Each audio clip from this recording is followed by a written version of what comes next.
So it really is a birthing process, and it has that, feel of, the dark, stormy clouds, and feeling really weighted down, and the lack of clarity and the depression, because estrogen is like caffeine on the brain. So when it goes into withdrawal, the brain isn't, as alert, and, there's depression. And so there's like, you go from that process of this, heaviness and darkness to coming through the other side. And when you come out the other side, and it's a process, but when you come out the other side, there's this sense of, oh, wow, I'm through something, right? And I'm beginning something new, and there's new opportunities, and there's just a fresh start kind of feel to it, right?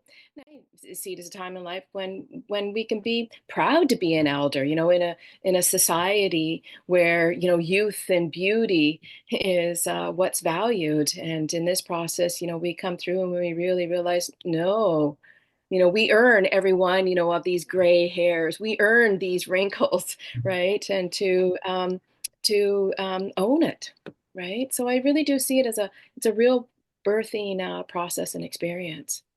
And it's quite empowering. I mean, I really enjoy watching, people go through the process. Mhm. That sounds really amazing, and sounds like a very different paradigm to offer folks as a way to move through that particular transition, for the folks that are moving through that transition in their life, opposed to, I don't think there is really a paradigm right now that people are just trying to survive it and get through it. And this sounds like such a beautiful way for people to move through such a challenging experience in a different way. Absolutely, absolutely. Because in the way that, where women are encouraged now is to do the hormone replacement therapy, right?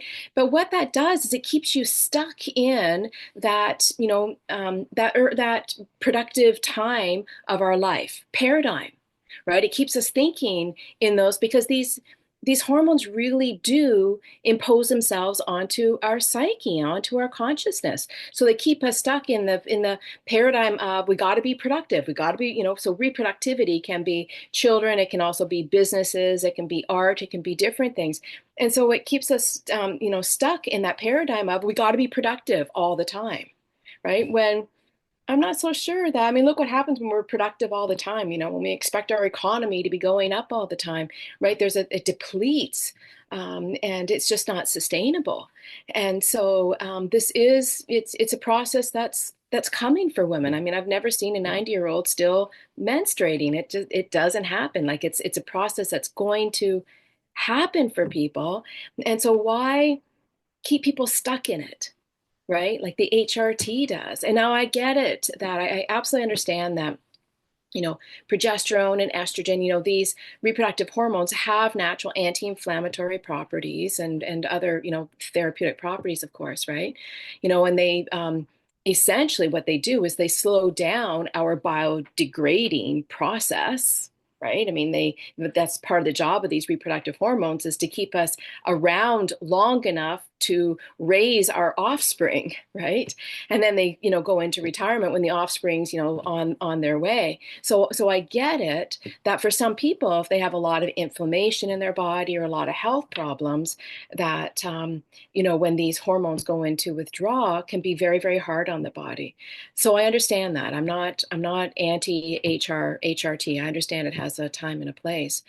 And I also understand that, there's other ways that we can use and take this opportunity to get that inflammation down in our system, understand the different parts that can be a part of driving the inflammation in the system, and how, different parts associated with our signs and symptoms. And it's an opportunity to come out the other side healthier for it as well. I just really invite people to come with an open mind, to the idea that, hey, it is a new way of looking at things, and it's a way that is actually very, very empowering, right? And it really does encourage us to do our work, and so to really come into much more self energy in a real, authentic way, without these biological imperatives being imposed onto us.